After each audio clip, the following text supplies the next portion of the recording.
वृत्त में हम लोग क्या क्या सीख लिए हैं? केंद्र, त्रिज्या, चाप,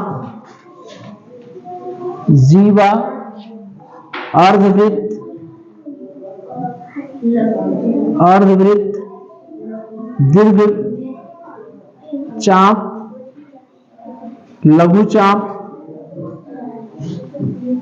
ठीक है, परिधि,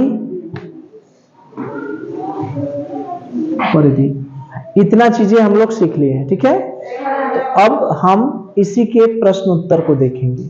ठीक है, जैसे ये चित्र आपके सामने है, इस चित्र में क्या है कि ये देखिए एक वृत्त है, वृत्त में ये बी सी कहां से होके जाता है? केंद्र से। ये ओ क्या है? केंद्र है। एक जीवा खींची गई ए बी और एक जीवा खींची गई सी डी, और ओ से बी को मिला देंगे तो त्रिज्या हो गई। ये अंतर का बिंदु है और एक वाह का बिंदु है। ठीक है, वाह बिंदु तो कोई नहीं है फिलहाल। इसमें देखिए चित्र को देखकर कई प्रश्न पूछे गए हैं। चित्र में पहले ये पूछा गया है, पहला वृत्त का केंद्र क्या है? ठीक है, उस चित्र में केंद्र क्या है। दूसरा है तीन त्रिज्याएं जो हैं उनका नाम बताना है। फिर अगला है एक व्यास क्या है, दो जीवा का नाम बताना है। फिर उसके बाद पांचवा है अंतः क्षेत्र में एक बिंदु क्या है, वाय क्षेत्र में एक बिंदु क्या है, चार चाप कौन है, लघु वाले दो लघु बताइए, दो दीर्घ बताइए, और एक अर्धवृत्त का नाम बताइए। ठीक है, तो इतना चीज है। तो सबसे पहला जो प्रश्न है वृत्त का केंद्र बताइए। ठीक है, तो इसमें बताइए कि पहला अगर हम देखें तो केंद्र क्या है? क्या है? ओ, वेरी गुड। ये जो जिसको केंद्र मानकर वृत्त की रचना की जाती है वही हमारा क्या कहलाता है? केंद्र। तो ये हमारा हो गया वृत्त का केंद्र। इसके बाद अगला पूछ रहा है, कह रहा है कि तीन त्रिज्याओं के नाम बताइए। दूसरा पूछ रहा है कि इस वृत्त में तीन त्रिज्याएं हैं, उनके नाम बताइए। CO, very good. CO या OC वही हुआ ना? OC एक त्रिज्या, तीन त्रिज्या बताना है। त्रिज्या OC एक ये हो गई, केंद्र से परिधि के बीच की दूरी को ही हम लोग क्या कहते हैं? त्रिज्या। केंद्र से, ये केंद्र है, यहां से परिधि की दूरी जो हो गई वही हो गई त्रिज्या। तो एक त्रिज्या हो गई OC, दूसरा क्या हो गया? OD, वेरी गुड, OD, और तीसरा क्या हो गया? OB। ये भी, ये और ये तीनों त्रिज्या हो गई OB। ठीक है, तो हमने केंद्र भी देख लिया, इसमें त्रिज्या भी देख लिया। अब है एक व्यास का नाम बताए। व्यास, व्यास क्या होता है? परिधि के दो बिंदु को मिलाने वाली रेखा जो कहां से होके जाए? केंद्र से। तो कौन सा व्यास हुआ? CB या BC। ठीक है, तो ये हो गया हमारा व्यास BC। ठीक है, परिधि के दो बिंदुओं को मिलाने वाली रेखा को ही हम व्यास कहते हैं, लेकिन वो रेखाखंड कहां से जाना चाहिए? केंद्र से। या वह जीवा, व्यास एक जीवा ही है, वह जीवा जो केंद्र से होकर जाती है। कहां से होकर जाती है? केंद्र से। अगला क्या कह रहा है कि दो जीवाओं के नाम, दो जीवा इसमें है, उसका नाम बताना है। जो हम लोग सीखे हैं बस उसी को प्रयोग करना है, अप्लाई करना है। जीवा क्या होती है? परिधि के दो बिंदु को मिलाने वाली रेखा, वही होती है जीवा। लेकिन वो केंद्र से नहीं होनी चाहिए, केंद्र से चली जाएगी तो वही जीवा क्या बन जाएगी? व्यास। तो दो बिंदुओं को मिला दीजिए, तो एक हो गया AB और एक हो गया CD। Very good. ठीक है, तो हमने दो जीवा भी देख लिया। अगला क्या कर रहा है कि अंतः क्षेत्र में एक बिंदु, वृत्त के अंतः क्षेत्र में एक बिंदु। अंतर क्षेत्र में तो कई बिंदु हैं, 2 बिंदु हैं, ओ भी है, ई भी है, कुछ भी लिख सकते हैं। तो हम लिख दिए, एक बिंदु लिख दिए ई, है ना। हम लोग पढ़े थे अंतर क्षेत्र के बिंदु, वाह्य क्षेत्र के बिंदु और वृत्त पर बिंदु। अंतर क्षेत्र माने जो वृत्त के अंदर बिंदु हो, वाह्य क्षेत्र माने जो वृत्त के बाहर बिंदु हो, और वृत्त पर माने जो वृत्त पर हो, ठीक है, परिधि पर हो, परिधि पर। और अगला क्या है, छठवां है वाह्य क्षेत्र में एक बिंदु। बताइए, वाह्य क्षेत्र में एक बिंदु, ठीक है। बताइए, देखिए कौन सा है, क्या है, नहीं है, तो लिखेंगे कोई नहीं। वाह्य क्षेत्र में कोई बिंदु है, कोई नहीं है। अगर होता तो हम लिख देते, ठीक है।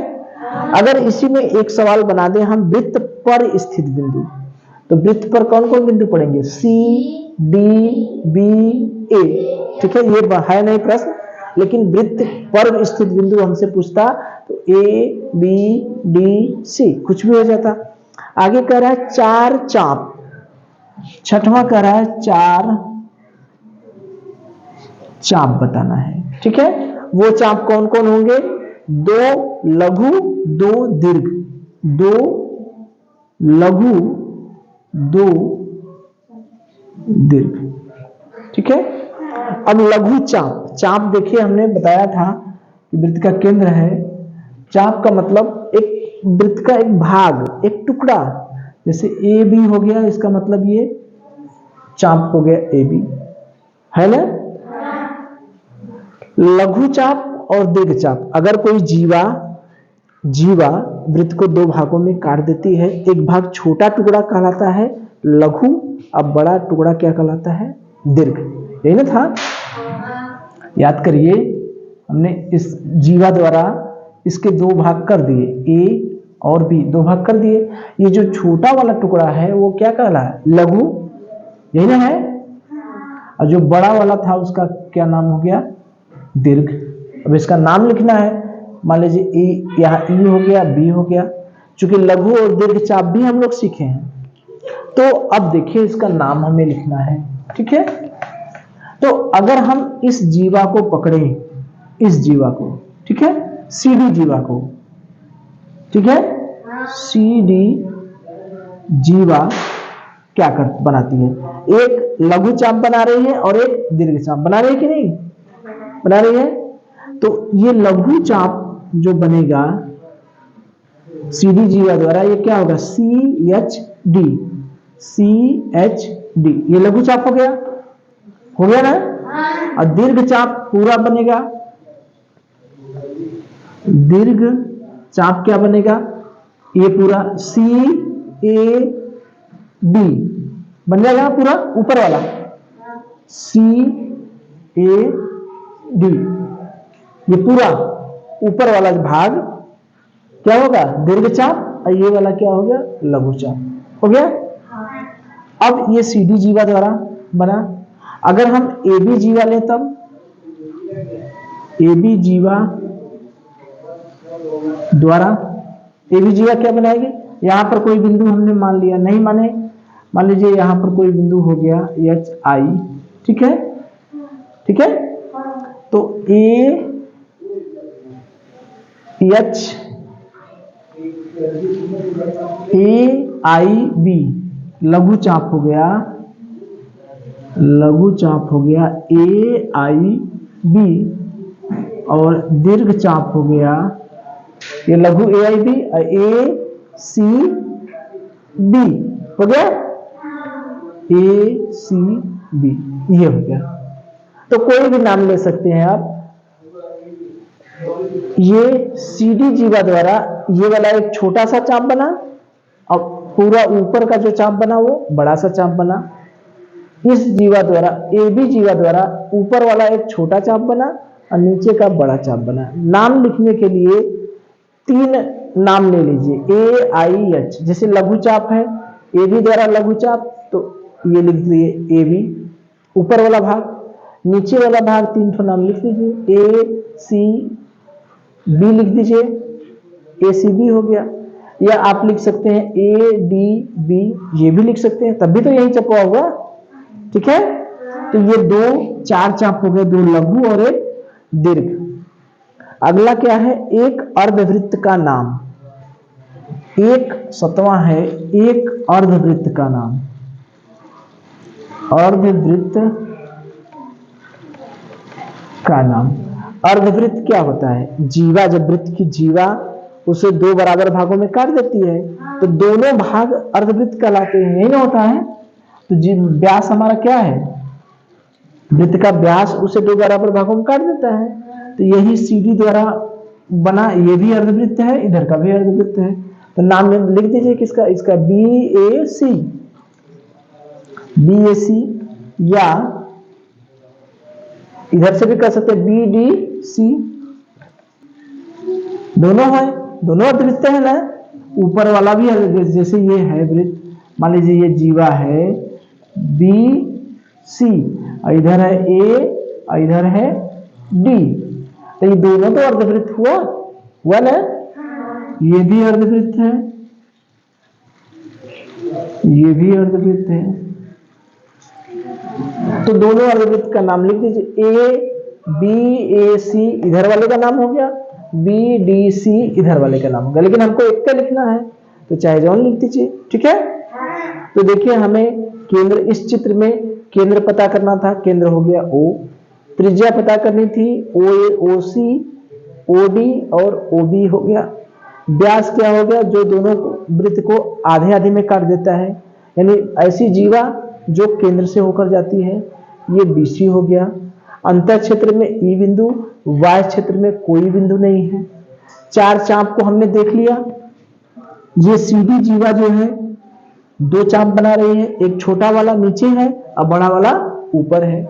नाम कैसे लिखेंगे, CHD, ये लघु चाप हो गया, और ऊपर देखिए CAD लिख दीजिए, चाहे CBD लिख दीजिए, यहां तक आना है, यहां से चालू है ना, इन दोनों में से एक बिंदु लिख दीजिए। ठीक, इसी तरह से AB जीवा द्वारा बना, एक छोटा वाला ऊपर बड़ा वाला नीचे, तो 2 ठो लघु हो गए और 2 ठो दीर्घ हो गए। अर्धवृत्त का नाम, ये व्यास जो है इधर और इधर 2 भागों में बांटती है, इसका नाम लिख दीजिए BAC या BDC। ठीक है, चलिए देखिए ये चित्र है। ठीक है, ये चित्र है, चित्र में ABCO। अब कह रहा है पार्श्व चित्र देखकर निम्नलिखित प्रश्नों के उत्तर दीजिए। 3 त्रिज्याओं के नाम, 3 जीवाओं के नाम, चित्र में व्यास खींचे गए हैं उसके नाम। ठीक है, ये देखिए, तो ये भी हम लोग बहुत वो नहीं है, बहुत कठिन नहीं है। हम ये चित्र हमारे सामने है, इसमें कह रहा है 3 त्रिज्याएं हैं, उनके नाम बताइए। 3 जीवाएं हैं, उनके नाम बताइए, और एक व्यास है उसके नाम बताइए। तो पहले हमें ये बताइए, इतना तो पूछा है, इसमें केंद्र क्या है। हाँ, केंद्र O, ये चीज तो हमें पता चल गया। तो 3 त्रिज्या कौन कौन होगी, OA OB और OC, यही होगी ना। OA OB और OC, यही है केंद्र से परिधि को मिलाने वाली रेखा, OA OB और OC। ठीक है, OA OB और OC, ये हमारी हो गई त्रिज्या, केंद्र से परिधि को मिलाने वाली रेखा। ये केंद्र से परिधि को मिलाए, ये OB हो गए और OC हो गए। अब दूसरा पूछ रहा है 3 जीवा। जीवा क्या होती है, परिधि के किन्हीं 2 बिंदुओं को मिला दीजिए। तो परिधि के किन्हीं 2 बिंदुओं को मिला देंगे तो एक जीवा बन जाएगी AB, ये मिला दिया ना, A और B को मिला दिए, एक जीवा हो गई A B। अब देखिए B और C को मिला दिए, एक जीवा ये हो गई BC, और A और C को मिला दिए, ये भी तो जीवा है जो व्यास बनाई है, तो क्या हो गया AC। ये हमारा हो गया 3 जीवा, AB BC और AC। जीवा मतलब परिधि के दो बिंदुओं को मिलाने वाली रेखा। अब व्यास है, व्यास का नाम बताइए, कौन है व्यास? ए सी। कौन है? ए सी। ठीक है, तो यही था। चलिए ये देखिए तीसरा जो है पार्श्व चित्र में ओ वृत्त का केंद्र है। ठीक है, ये चित्र पहले देखिए, ओ वृत्त का केंद्र है। ठीक है, चित्रानुसार निम्नलिखित अंगों को विशिष्ट नाम दे। क्या नाम देना है? रेखाखंड ओए को नाम देना है, रेखाखंड ए बी और सी डी को नाम देना है, चाप सी बी ए, सी बी डी और चाप सी ए डी, इन सबको नाम देना है। तो क्या करना है? जो हम लोग पढ़े हैं बस उसी का प्रयोग करना है। हम लोग कितना पढ़े? केंद्र, त्रिज्या, चाप, जीवा, व्यास, अर्धवृत्त, लघु चाप, दीर्घ चाप, यही सीखे हैं। तो बस वही देखना है। ओ ए, ओ क्या है? ओ केंद्र है, ये हमें दे दिया है कि वो ओ हमारा क्या है? केंद्र है। तो जब ओ केंद्र है तो ये ओ ए क्या हुआ? इसका नाम बताइए, क्या है? क्या है? त्रिज्या। Very good. ओ ए ये क्या है? त्रिज्या। ठीक है, ओ ए का नाम है त्रिज्या। केंद्र से परिधि को मिलाने वाली रेखा, ये इसका क्या नाम है? त्रिज्या। अब रेखाखंड ए बी देखिए, ये एक रेखाखंड है ए बी और एक रेखाखंड है सी डी। इसका क्या नाम है? ए बी का क्या नाम है? ए बी क्या कहलाएगा? परिधि के दो बिंदुओं को मिलाने वाली रेखा क्या कहलाती है? क्या कहलाती है? जीवा। परिधि के दो बिंदुओं को मिलाने वाली रेखा क्या कहलाती है? जीवा। तो रेखाखंड ए बी क्या है? जीवा। सी डी को देखिए, सी डी भी तो जीवा है, परिधि के दो बिंदु को मिलाने वाली रेखा, ये भी जीवा है, लेकिन ये जीवा क्या है? व्यास है। क्यों? क्योंकि ये जीवा कहां से होके जा रही है? केंद्र से। ठीक है, तो ये भी परिधि के दो बिंदुओं को मिला रही है, ये भी परिधि को दो बिंदुओं को मिला रही है, ए बी भी मिला रही है, सी डी भी मिला रही है। तो ए बी और सी डी में क्या अंतर है? ए बी वृत्त के केंद्र से नहीं जा रही है और सी डी वृत्त के केंद्र से जा रही है। तो है तो दोनों जीवाएं, तो ऊपर वाली जीवा व्यास नहीं होगी, नीचे वाली जीवा क्या कहलाएगी? व्यास। अब देखिए चाप C B D, C B D, ये इधर वाला चाप, इसका क्या नाम होगा? क्या होगा? अर्धवृत्त। क्योंकि ये जो चाप है ये पूरा चाप किससे बना है? व्यास से। तो व्यास है, यानी जो सी डी जीवा है वही व्यास है। तो व्यास क्या करता है? वृत्त को दो बराबर भागों में बांट देता है, दो बराबर भागों में बांट देता है। तो ये भाग और ये भाग क्या कहलाता है? अर्धवृत्त।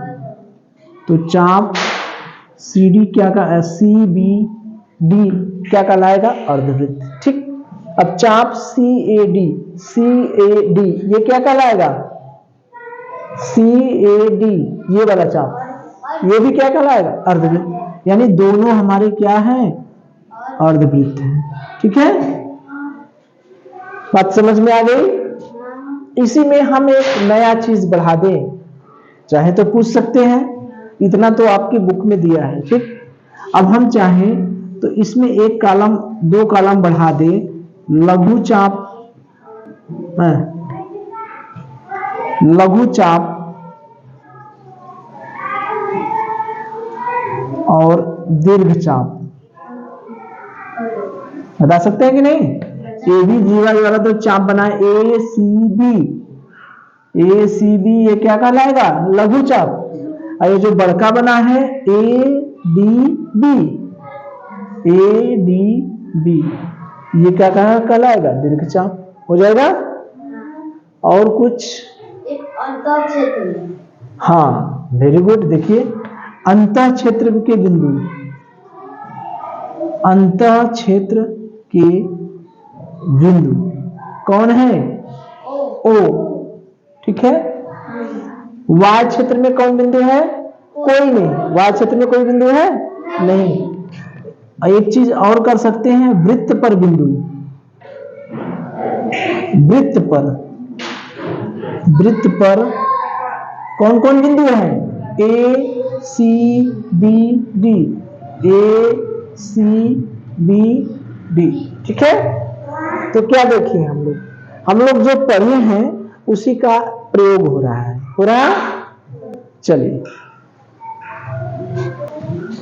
चलिए तो देखिए अगला क्या है कि हमें 4.5 सेमी त्रिज्या का एक वृत्त खींचना है। तो वृत्त खींचना भी हम लोग सीखे हैं कि हमारे पास पटरी और प्रकाल होना चाहिए। अगर 4.5 सेमी त्रिज्या का वृत्त खींचना है तो इसका मतलब हम अपने प्रकाल में जो चाप भरेंगे, ये चाप कितने का भरेंगे? चाप 4.5 सेमी का चाप भरेंगे। चाप कैसे भरा जाता है? प्रकाल की नोक यहां होगी एक बिंदु पर, ठीक, पेंसिल रख दिए, वो स्केल रख दिए, स्केल पर यहां और यहां 4.5 सेंटीमीटर की दूरी पर अपने कॉपी पर निशान बना लीजिए। पेंसिल के नोक से निशान बना लिए प्रकाल देखकर, स्केल देखकर। उसके बाद प्रकाल की नोक यहां रखिए और पेंसिल की नोक यहां रखिए, ठीक। उसके बाद क्या करते हैं? प्रकाल की नोक और पेंसिल की नोक उसके बाद यहां ऐसे घुमा देते हैं। यही घुमाते हैं, यही घुमाते हैं, वृत्त बन जाता है, ठीक है। तो यहां पर रख के, यहां पर पेंसिल की नोक रहेगी और यहां पर प्रकाल की नोक रहेगी। जब घुमाएंगे तो जैसे वृत्त बन जाएगा ये। तो ये 4.5 सेमी त्रिज्या का हमने वृत्त खींच दिया। अब व्यास अगर हमें दे दिया है, अगला प्रश्न, ये तो समझ गए 4.5 सेमी त्रिज्या का वृत्त कैसे खींचा जाएगा। पहले 4.5 सेमी का चाप प्रकाल और पेंसिल में भरिए। चाप कैसे भरेंगे? स्केल ले लीजिए, स्केल पे एक बिंदु यहां रख के 4.5 सेमी की दूरी पर एक बिंदु निशान लगा लीजिए स्केल से नाप कर। फिर यहां पर प्रकाल की नोक, यहां पर पेंसिल की नोक भर के इतना चाप भर लीजिए। चाप भर के उसको क्या किए? ऐसे घुमा दिए। ये 4.5 सेमी त्रिज्या का वृत्त बन गया। अगर हमें 10 सेमी व्यास का वृत्त बनाना है तब, तो 10 सेमी व्यास है तो इसका मतलब इसकी त्रिज्या क्या हो गई? 5 सेमी। 10 का आधा कर दीजिए, ये नहीं हुआ 5 सेमी। तो मतलब तो वही है 10 सेमी व्यास या 5 सेमी त्रिज्या। तो 5 सेमी त्रिज्या का फिर हम वही काम करेंगे, 5 सेमी त्रिज्या लेकर के फिर वही चाप घुमा दिए। इसका व्यास कितना हो गया? 10 सेमी हो गया कि नहीं? तो ये हो गया 5 सेमी और 10 सेमी त्रिज्या और व्यास का वृत्त खींचना, ठीक है। देखिए अगला है कि एक वृत्त की त्रिज्या, ये 6वां प्रश्न है। एक वृत्त की त्रिज्या 4.5 सेमी है, इसका व्यास बताइए। तो त्रिज्या दिया है तो व्यास नहीं निकाल सकते हम, क्या करेंगे? उसका दूना कर देंगे। त्रिज्या दिया है, अगर हमें व्यास निकालना है तो उसका क्या करेंगे? दूना कर देंगे। 2 गुणे क्या करेंगे? त्रिज्या 2 गुणे 4.5 यानी कितना हो गया? 9 सेमी, ठीक है। चलिए अगला है, किसी त्रिज्या का एक वृत्त खींचिए, ठीक है। वृत्त पर कोई 2 बिंदु P और Q लेकर इन्हें मिला दीजिए। बताइए क्या बिंदु P और Q को छोड़कर रेखाखंड PQ के सभी बिंदु वृत्त पर हैं, वृत्त के बाहर हैं या वृत्त के अंदर हैं, ठीक है। ये देखिए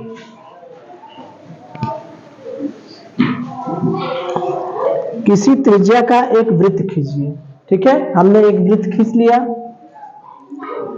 वृत्त पर कोई 2 बिंदु P और Q लीजिए। वृत्त पर एक बिंदु P हो गया और दूसरा बिंदु क्या हो गया? Q हो गया, ले लिया हमने। अब कह रहा है P और Q को मिला दीजिए। PQ को हमने मिला दिया, ठीक। बताइए कि क्या बिंदु P और Q को छोड़कर, P और Q को छोड़कर PQ के सभी बिंदु, PQ के सभी बिंदु कहाँ हैं? वृत्त पर हैं, वृत्त के अंदर हैं या वृत्त के बाहर है? कहाँ है बताइए। एक वृत्त हमने खींचा, वृत्त पर P और Q बिंदु हमने लिया, PQ को मिला दिए, तो P और Q को छोड़कर, इन P और Q को छोड़ दीजिए, तो बकिया जो बिंदु यहां पड़ेंगे, यहां पड़ेंगे, यहां पड़ेंगे, यहां पूरा PQ को छोड़ के इस रेखा पर जितने भी बिंदु पड़ेंगे वो सभी बिंदु वृत्त के अंदर पड़ेंगे, बाहर पड़ेंगे या वृत्त पर पड़ेंगे? कहां पड़ेंगे? वृत्त के अंदर। जैसे यहां पर हमने C ले लिया, कहां पड़ेगा? अंदर। D ले लिया, अंदर। E ले लिया, अंदर। F ले लिया, अंदर पड़ेगा। अगर हम बिंदु P और Q की बात करें तो P और Q कहां पड़ेगा? बिंदु P और Q कहां पड़ेगा? कहां पड़ेगा? वृत्त पर।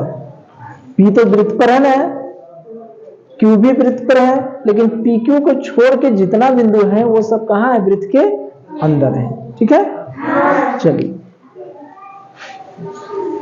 क्या सपना है? सत्य असत्य। पहला है वृत्त की त्रिज्या वृत्त की जीवा होती है। दूसरा है वृत्त की व्यास वृत्त की जीवा होती है। तीसरा वृत्त की सबसे बड़ी जीवा, व्यास वृत्त की सबसे बड़ी जीवा होती है। यही तीनों हमें देखना है। ठीक है, चलिए हमें ये देखना है कि ये सत्य है या असत्य है, ये छांटना है। ठीक है,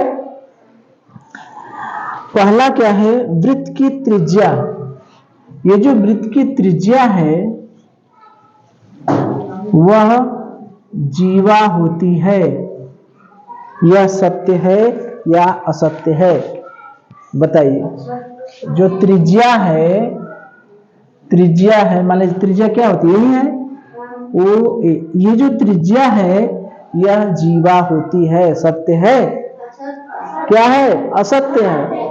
क्योंकि जीवा क्या होती है? जीवा मतलब परिधि के दो बिंदु को मिलाने वाली रेखा, यही ना है।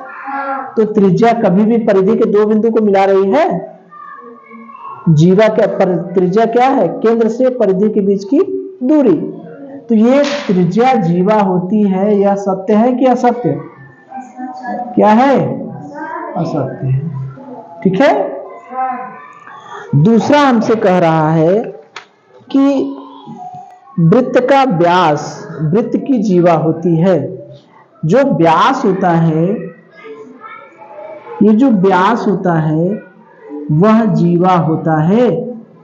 बताइए, वृत्त का व्यास। दूसरा है जो वृत्त का व्यास होता है वह जीवा होता है। बताइए, सत्य है? क्योंकि जीवा क्या है? परिधि के दो बिंदुओं को मिलाने वाली रेखा। ये व्यास भी तो दो बिंदु को मिला रही है, तो ये भी तो जीवा हुई। तो ये क्या हुआ? सत्य। ठीक है, तीसरा व्यास वृत्त की सबसे बड़ी जीवा होती है। क्या व्यास जो होता है वह सबसे बड़ी जीवा होती है? बताइए, यह जो व्यास है वह सबसे बड़ी जीवा होती है। बताइए, क्या है? सत्य। बिल्कुल उसी की परिभाषा ही है कि वृत्त की जो सबसे बड़ी जीवा है वही हमारी क्या कहलाती है? व्यास। ठीक है, तो ये हमसे पूछ रहा था कि क्या त्रिज्या जीवा होती है? तो त्रिज्या जीवा नहीं होती, क्योंकि वह परिधि के दो बिंदुओं को नहीं मिलाती। व्यास जीवा होती है, व्यास जीवा होती है क्योंकि व्यास परिधि के दो बिंदुओं को मिलाती है। दो बिंदुओं को मिलाती है वही तो जीवा होती है। हालांकि व्यास जो है केंद्र से होकर जाती है तो उससे क्या हुआ, ठीक है, तो वो भी जीवा ही है। व्यास सबसे बड़ी जीवा होती है, यह भी सत्य है। अगला प्रश्न है कि रेखाखंड AB खींचिए। देखिए अगला है कि रेखाखंड AB खींचना है जिसकी लंबाई कितना है 4 सेमी। ए को केंद्र मानकर एक वृत्त बनाइए जो B से होकर जाए, त्रिज्या नापिए। तो वही चीज है, इसमें कोई बहुत दम नहीं है, ये हम लोग किए हैं। रेखाखंड AB खींचिए, कितना 4 सेमी का। रेखाखंड AB कैसे सेमी का खींचना है 4 सेमी का। ए को केंद्र मानकर एक ऐसा वृत्त खींचना है जो B से होकर जाए।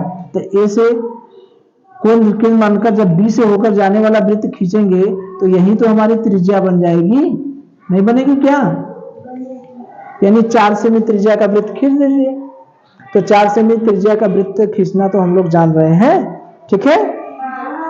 तो इस प्रश्नावली का आप लोगों का समाप्त हो गया। इसके बाद हम लोग पढ़ेंगे सेगमेंट ऑफ सर्किल यानी वृत्तखंड, जो वृत्त के टुकड़े किए जाते हैं उसके बारे में हम लोग पढ़ेंगे। सेगमेंट ऑफ सर्किल यानी वृत्तखंड, ठीक है। चलिए।